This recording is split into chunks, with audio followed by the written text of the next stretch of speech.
बिस्मिल्लाहिर्रहमानिर्रहीम। अस्सलामु अलैकुम वरहमतुल्लाहि वबरकातुहू। जी भाई, क्या हाल चाल है? तबीयत कैसी है आपकी? आज हमारा लेबर कॉस्टिंग का दूसरा लेक्चर है, ठीक है।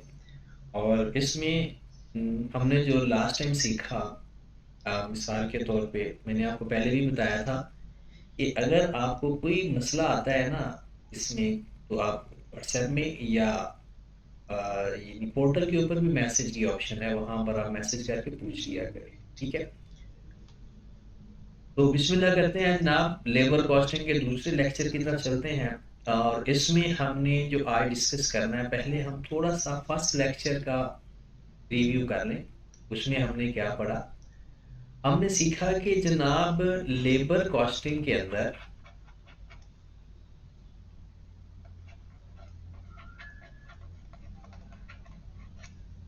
हमने सीखा कि एक डायरेक्ट लेबर होता है, वो लेबर जो कि एक यूनिट के अंदर डायरेक्टली ट्रेसेबल हो, उसकी कॉस्ट, और वो डायरेक्टली इन्वॉल्व हो उसकी मैन्युफैक्चरिंग के अंदर। ऐसी लेबर को हम प्राइम कॉस्ट का हिस्सा बनाते हैं। और एक होता है इनडायरेक्ट लेबर।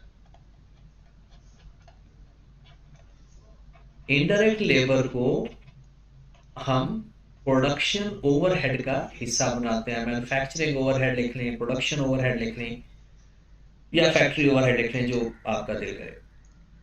अब हमने इसके कुछ सवाल भी किए थे कि डायरेक्ट लेबर का जो ओवर टाइम प्रीमियम पे करते हैं, वो भी प्रोडक्शन ओवरहेड में चला जाता है। मतलब डायरेक्ट लेबर जो नॉर्मल पेमेंट है, चाहे वो ओवर टाइम की है चाहे वो नॉर्मल टाइम की है, वो हम प्राइम कॉस्ट में लेंगे। और डायरेक्ट लेबर का जो ओवर टाइम का प्रीमियम है, मतलब जो एक्स्ट्रा पे करेंगे ओवर टाइम के ऊपर, जो प्लस प्रीमियम पे करेंगे, जो वो प्रीमियम होगा ना, वो प्रोडक्शन ओवरहेड में चला जाएगा। और इनडायरेक्ट लेबर सारी की सारी प्रोडक्शन ओवरहेड में जाती है। फिर हमने सीखा कि एक चीज प्रोडक्शन और प्रोडक्टिविटी के बारे में हमने थोड़ा सा सीखा था। अगर हम इसको सादा सी अल्फाज में बताएं तो प्रोडक्शन कहते हैं कितने यूनिट्स आपने बनाए, और प्रोडक्टिविटी कहते हैं कि कितने टाइम में बनाए। मतलब पर आवर्स प्रोडक्शन जो होगी वो आपकी प्रोडक्टिविटी कहलाएगी, और जो टोटल प्रोडक्शन होगी वो आपका, जो टोटल वॉल्यूम आपने प्रोड्यूस किया, वो आपका प्रोडक्शन कहलाता है। Got it? अब आगे चलते हैं। आज हमने जो चीज सीखनी है ना, कुछ सवाल भी अगर आपको कोई इशू है, वो है भी बेसिक से सवाल है, कोई प्रॉब्लम वाली बात तो नहीं है। बट आज जो हमने सीखने हैं ये थोड़े से अच्छे सवाल हैं, बट फिर भी मैं कहूँगा कि ये सवाल, इसी सवालों की एडजस्टमेंट के अंदर एक एक एडजस्टमेंट के तौर पर आते हैं, सेपरेट सवाल ये नहीं आते। तो आज हमने जो सीखना है वो सीखना है wages incentive plans. Wages incentive plans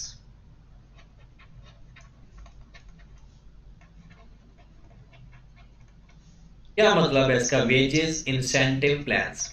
देखो, आप अपने एम्प्लॉय या लेबर को मोटिवेट करते रहते हो और चाहते हो कि वो आपको फायदा दें, आप उनको फायदा दे रहे हैं, वो आपको भी फायदा दें। उसके लिए कुछ मोटिवेशन के लिए कुछ इंसेंटिव ऑफर करते रहते हो। देखो ना, अगर आप हर एम्प्लॉय को एक जैसी सैलरी दोगे ना, तो चाहे कोई कम यूनिट बना रहा है, कोई ज्यादा यूनिट बना रहा है, कोई अच्छी क्वालिटी का प्रोड्यूस कर रहा है, कोई बैड क्वालिटी प्रोड्यूस कर रहा है, अगर आप सबको सेम पेमेंट करोगे ना, तो मेरे ख्याल में उनका जो मोटिवेशन लेवल है ना, जो एक निखट्टू टाइप की होती है ना लेबर, वो फिर अवॉइड करेंगे काम करने से। अगर अगर आप एक इंसेंटिव प्लान देते हो, वेजेस तो देनी देनी है, वेजेस के अलावा है ये इंसेंटिव्स। मतलब कि अगर हम उन्हें कहते हैं कि भाई साहब, अगर आप ज्यादा काम करोगे हम आपको पेमेंट ज्यादा देंगे, या हम उन्हें ये कह देते हैं कि भाई साहब, कि सपोज दैट एक घंटे में नॉर्मल 12 यूनिट बनते हैं, और अगर हमने कहा कि अगर आप, जो बंदा एक घंटे में 15 यूनिट बनाएगा, हम उसको एक्स्ट्रा पे करेंगे, कोई बेनिफिट देंगे। वो इंसेंटिव किसी भी सूरत में हो सकता है। तो जरूरी नहीं कि आप यानी अमाउंट फॉर्म में दें, वो आप उनको दुबई का ट्रिप भी लगवा सकते हैं। मतलब अगर एक एम्प्लॉई अच्छा परफॉर्म कर रहा है तो आप उसको कोई ना कोई इंसेंटिव दोगे ताकि वो मोटिवेट हो, बाकी लोग भी मोटिवेट हो, वो भी चाहें कि हम भी अच्छा काम करें। तो इंसेंटिव प्लान बेसिकली जो हमारी बुक के अंदर डिस्कस किए हुए हैं वो 5 हैं। अगर हम पहली बात करें तो उसका नाम है हाई डे रेट सिस्टम।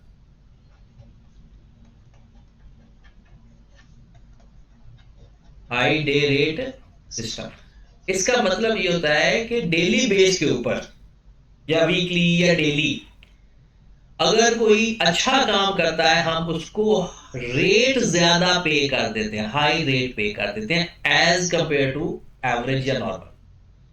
मतलब मिसाल के तौर पर ये जो शख्स ऊपर है उसने 1 घंटे में 12 यूनिट बनाया और दूसरा शख्स है उसने 1 घंटे में 15 यूनिट बनाया, तो क्या दोनों को 1 घंटे की बराबर बराबर सैलरी मिलनी चाहिए? और अगर आप बराबर दोगे ना तो 15 यूनिट वाला ना नेक्स्ट टाइम सोचेगा यार 12 ही ठीक है, जो स्टैंडर्ड है उससे ज्यादा जान मारने की जरूरत नहीं है। और अगर आप उसको इंसेंटिव दोगे, कोई अच्छी चीज दोगे, तो 12 यूनिट वाला भी सोचेगा कि मैं थोड़ी सी प्रोडक्शन ज्यादा करूं। दूसरा होता है जनाब इंडिविजुअल बोनस स्कीम। इंडिविजुअल, ये थोड़ा थोड़ा सा मैं आपको एक्सप्लेन करता जाऊंगा।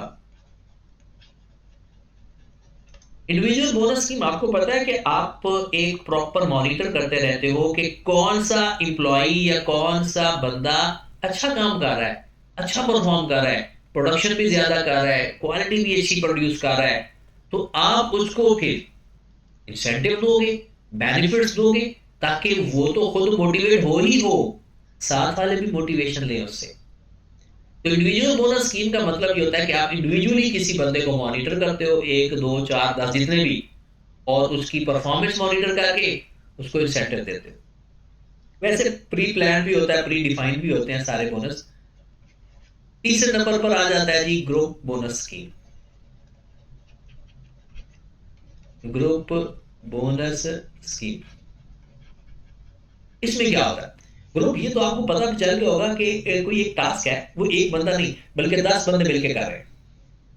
अब वो 10 बंदों का पता नहीं चल रहा कि किसकी कितनी कंट्रीब्यूशन है।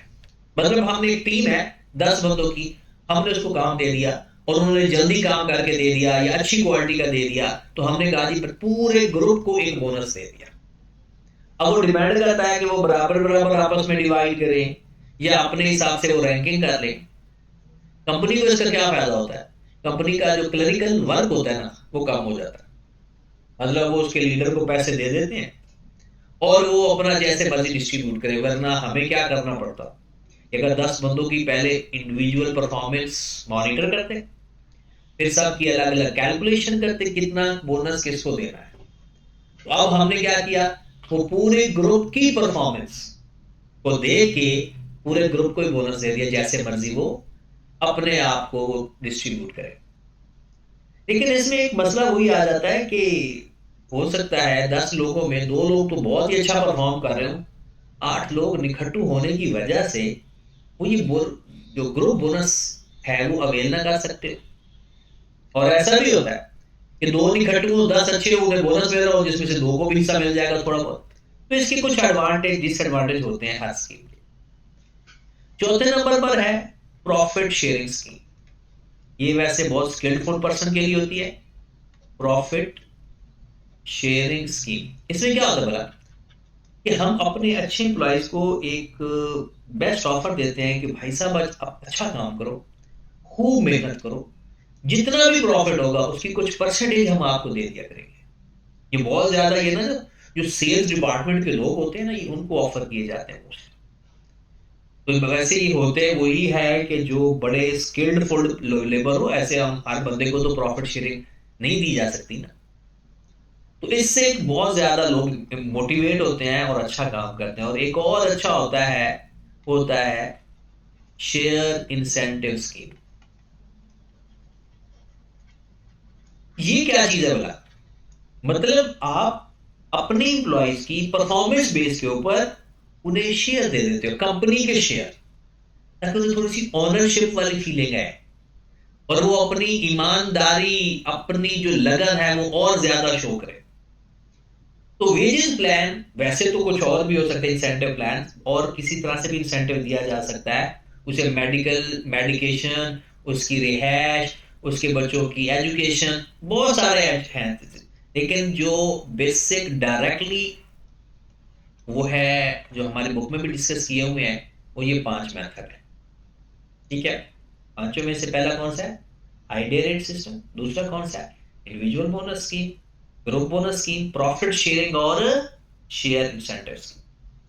हमारी बुक में जो न्यूमेरिकल क्वेश्चन है ना, वो इन 200 पार्ट के हैं, वो हम आज डिस्कस करते हैं, और आज के लिए इतना ही हमारे लिए काफी हो जाएगा। लेकिन ये 7-7 सवाल आपने करने जरूर होते हैं।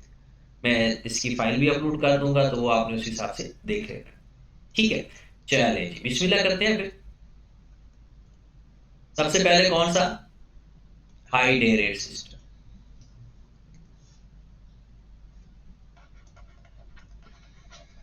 High day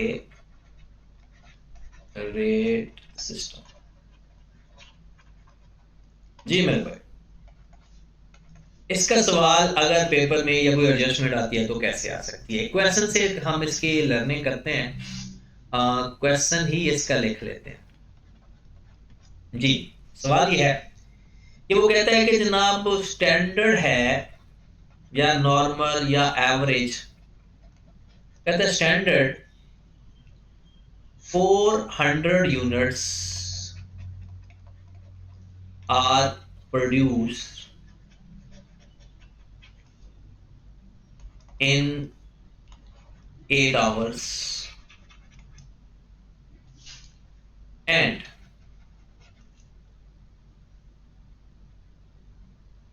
payment rupees 100 per hour to be paid।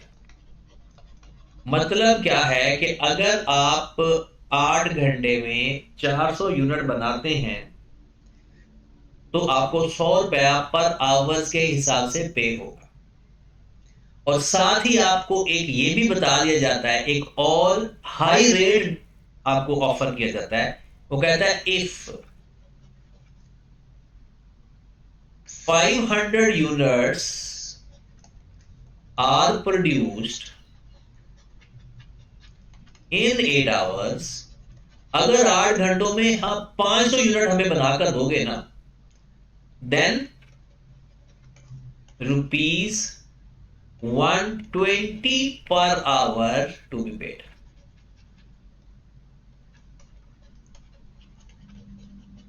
वो बात समझ लगी है?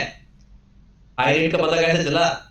कि अगर वो 8 घंटों में 400 यूनिट बना देता है तो हम 100 रुपया 1 घंटे का उसे पे करेंगे। और अगर वो 8 घंटों में 500 यूनिट बना लेता है तो हम फिर हर घंटे का ज्यादा रेट पे करेंगे। और जो नॉर्मल रेट होगा हम उसे कह सकते हैं कि लो रेट स्कीम, और जो 120 है उसे हम कह सकते हैं हाई रेट स्कीम। अब इसकी रिक्वायरमेंट लिख लो कि इसकी रिक्वायरमेंट में क्या क्या आ सकता है। रिक्वायरमेंट में सबसे पहली रिक्वायरमेंट हम कहते हैं नंबर 1, वो कहता है find payment to employ under both cases.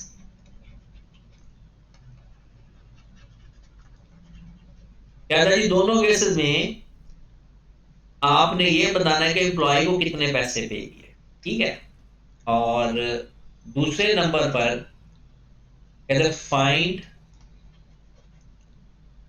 Per unit cost under both cases. Both cases का मतलब है कि अगर नॉर्मल काम करता है, मतलब 400 यूनिट बनाता है ना 8 घंटों में, तो क्या एम्प्लॉय को कितना बेनिफिट मिलेगा और पर यूनिट कॉस्ट हमें कितनी पड़ेगी। और दूसरा कहता है कि पर यूनिट कॉस्ट भी बताएं दोनों केसेस में। ठीक है। सवाल लिख लिया तो ठीक है, वरना वीडियो पॉज करके पहले सवाल अपना कंप्लीट करें और फिर आगे। सवाल आपके सामने है। जी जनाब, इसका सोल्यूशन देखते हैं। सबसे पहले कॉस्ट ऑफ एम्प्लॉय या payment to employ.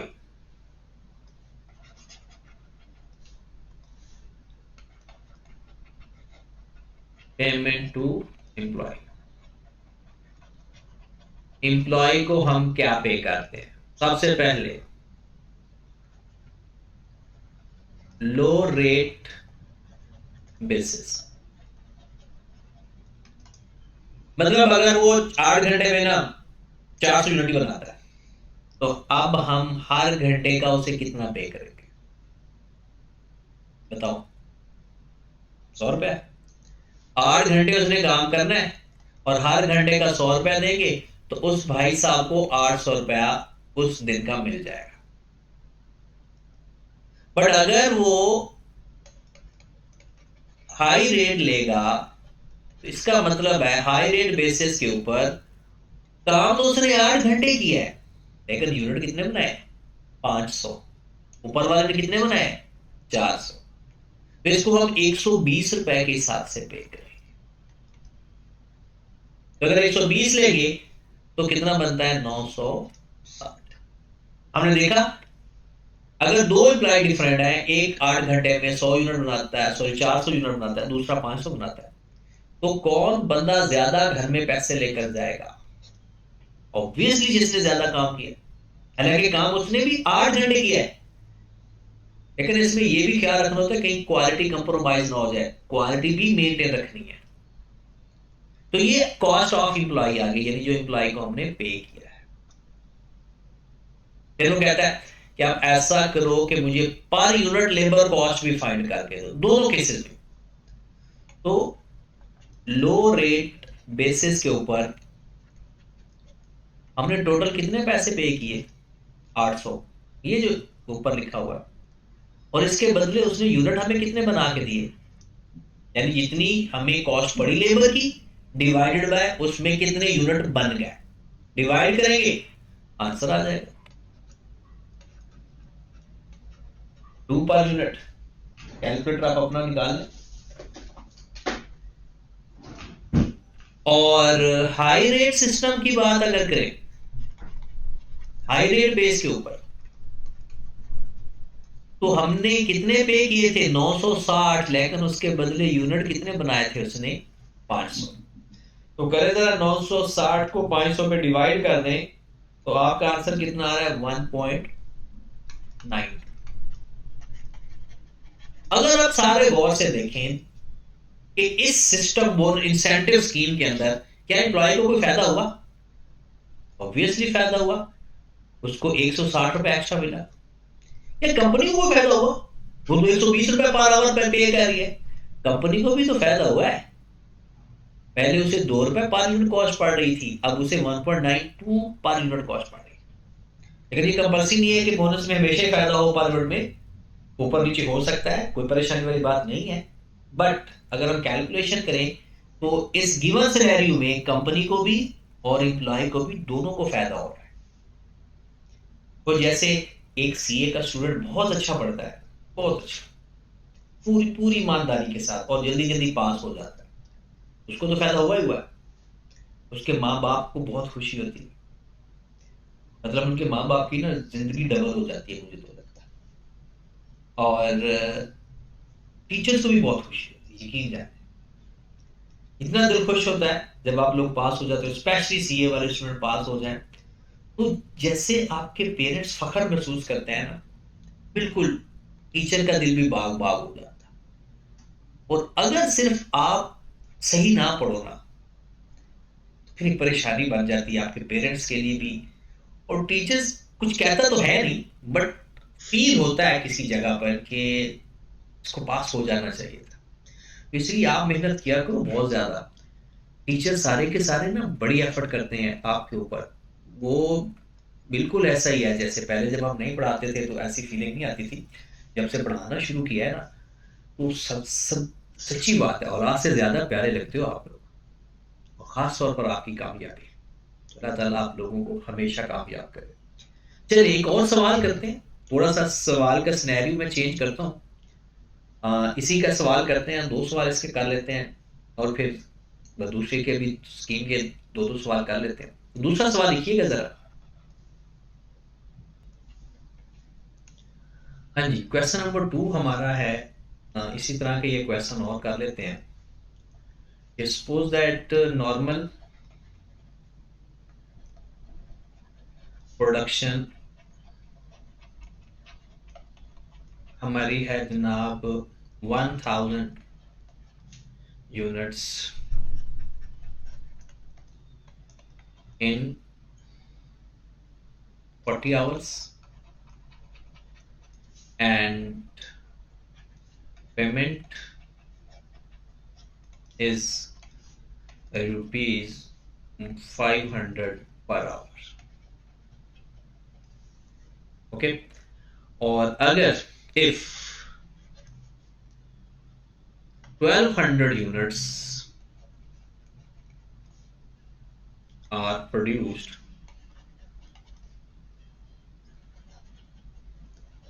in 40 hours, then rupees 550 कर लेते हैं per hour. Got it?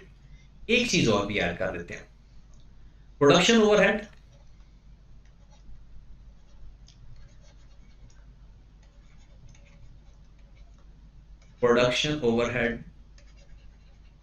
are rupees 400 पर लेबर आवर। आपको पता है ना, किसी भी चीज की कॉस्ट फाइंड करनी हो तो मटेरियल, लेबर, ओवरहेड, तो इसमें हम कहते हैं कि एक और चीज ऐड कर लेते हैं कि जी ओवरहेड भी है 400 रुपए। अब रिक्वायरमेंट में हम देखते हैं नंबर 1। पहली रिक्वायरमेंट है कि find payment to employ. Employ को टोटल कितनी पेमेंट करेंगे। Number 2 labour cost per unit. Number 3 total cost per unit. इसमें मटेरियल नहीं है वैसे, लेबर और ओवरहेड को प्लस कर देंगे, टोटल कॉस्ट है पर यूनिट। ओके की बात। तो अब फिर करें सवाल जी, अपना अपना कैलकुलेटर निकाल के बैठा करें साथ, बहुत अच्छा लगेगा आपको। जी जनाब, तो सॉल्व कर लेते हैं इसको। कैसे सॉल्व करोगे, सबसे पहले सीक्वेंस वाइज काम चलाया करो, तो पेपर में भी काफी हेल्प होती है। पहले एम्प्लॉय की कॉस्ट फाइंड कर देते हैं, payment to employ, payment to employ. जी, पेमेंट टू एम्प्लॉय में क्या क्या होता है जी। सबसे पहले अगर हम लो रेट, मतलब कि काम होता ही बस उतना ही है जितना की जरूरत है, लो रेट बेस, तो हम उसे कितना पे करेंगे, चेक करो जरा।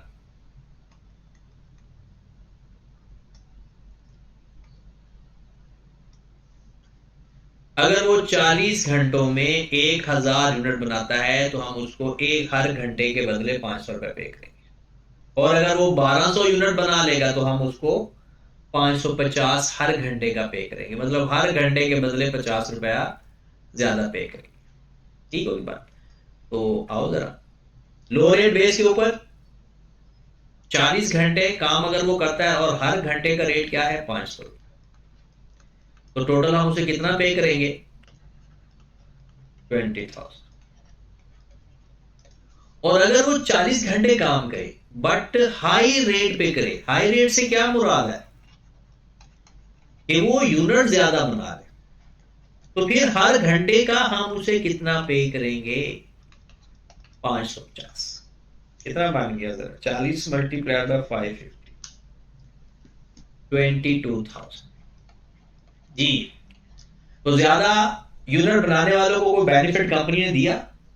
ऑब्वियसली दिया। अब दूसरे इसमें चलते हैं जनाब, नंबर 2, लेबर कॉस्ट फाइंड कर लें per unit. Labour cost per unit जी। लेबर कॉस्ट पर यूनिट कैसे फाइंड करोगे बताओ जरा। ओ भाईजान, total labour cost divided by number of units. तो लो रेट बेस के ऊपर बताओ आपने कितने लेबर कॉस्ट पड़ी थी आपको? 20,000। वो ऊपर नजर भी आ रही है। और इसमें आपने यूनिट कितने बना लिए थे? 1,000। तो पर यूनिट कॉस्ट कितनी पड़ गई आपको? 20 रुपए पर यूनिट। और अगर हम हाई रेट की बात करें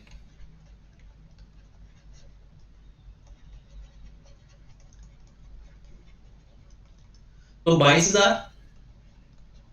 डिवाइडेड बाय 1200। 1200 यूनिट बने थे ना। तो इसको डिवाइड करें जरा, 22,000 डिवाइडेड बाय 1200। तो कॉस्ट कितनी पड़ रही है मेरे भाई? 18.33। और ये मैं दोबारा कह रहा हूं, ये ज्यादा भी हो सकती थी। बस ओवरऑल जब टोटल कॉस्ट फाइंड करते हैं ना तो मोस्टली कम पड़ती है, क्योंकि इसलिए तो हम उसको दे रहे होते हैं, इंसेंटिव दे रहे होते हैं। लेकिन इसमें प्रॉब्लम होता है कि कभी कभी क्वालिटी कंप्रोमाइज हो जाती है कि वो अपने बोनस के चक्करों में ना यूनिट तो ज्यादा बना देता है, लेकिन वो अच्छे नहीं बनते, उसके ऊपर रीवार करना पड़ता है, हमारी कॉस्ट फिर बढ़ जाती है। तो इस चीज का भी ख्याल रखना होता है, क्वालिटी का भी। तीसरा, टोटल कॉस्ट पर यूनिट।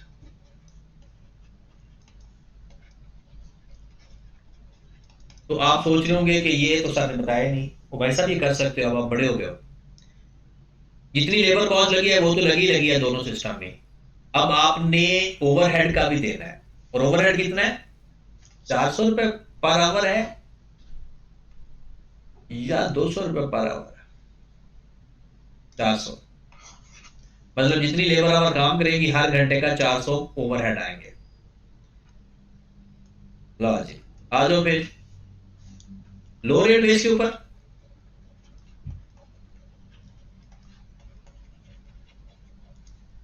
एक तो हमने लेबर के पैसे दिए। लेबर के कितने पैसे दिए आपने? टोटल 2,000 ना, या 20,000 सॉरी। और आपने प्रोडक्शन ओवरहेड भी दिए। प्रोडक्शन ओवर कितना है? 400 रुपए एक घंटे का। और टोटल कितने घंटे लगे? 40। 16,000। टोटल कॉस्ट आ गई 36,000। और पर यूनिट कितनी आई? टोटल कॉस्ट पर यूनिट आपका 36,000 का खर्चा हुआ। और इस 36,000 के अंदर यूनिट कितने बने? क्योंकि लो रेट बेस पे 1,000, 36 रुपए पर यूनिट टोटल कॉस्ट। पहले हमने सिर्फ लेबर की फाइंड की थी, अब हमने टोटल। अब ऐसा भी कर सकते हो, production cost per unit find करके ना वो 16 रुपए आ जाएगी, उसको 20 में ऐड कर दो, फिर भी ऐसा भी किया जा सकता है। ये तो देखो ना, कॉस्ट अकाउंटिंग अपनी मर्जी से कैलकुलेशन, वर्किंग और प्रेजेंटेशन आप कर सकते हो। हाई रेट बेस पे दे चेक कर ले। हाई रेट बेस, इसमें क्या होता है बताएं। लेबर को पहले देख लें। लेबर 22,000। प्रोडक्शन ओवरहेड, इसमें घंटे तो 40 ही लगे हैं और हर घंटे का देना तो 400 ही है। यानी हमने लेबर को एक्स्ट्रा देने हैं, प्रोडक्शन ओवरहेड का तो एक्स्ट्रा नहीं देने ना। वो तो 400 पर आवर है, जितने घंटे लगे उस हिसाब से पेमेंट। तो ये कितना आ गया? 38,000। तो पर यूनिट टोटल कॉस्ट कितनी आ गई मेरे भाई? 38,000 कॉस्ट लगी। और इसके ऊपर बने कितने यूनिट? 1200, 1000 नहीं। क्योंकि ये हाई रेट बेस है, हाई रेट तभी पे करोगे अगर, तो कितना आंसर आ गया 31.6 है। लो भाई, खत्म हो गया आपका high day rate system. Maximum इसी तरह की वर्ड एडजस्टमेंट किसी सवाल के अंदर पूछी जा सकती है। ठीक होगी बात। थोड़ा सा आगे पढ़ लेते हैं, वो अच्छा है, बल्कि मेरे ख्याल में आप ये करने के बाद थोड़ा सा रिलैक्स करें तो नेक्स्ट वीडियो के अंदर मैं दूसरा प्लान आपको सिखाऊंगा।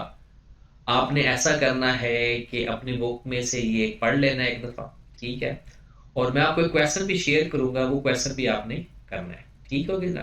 अल्लाह हाफिज़।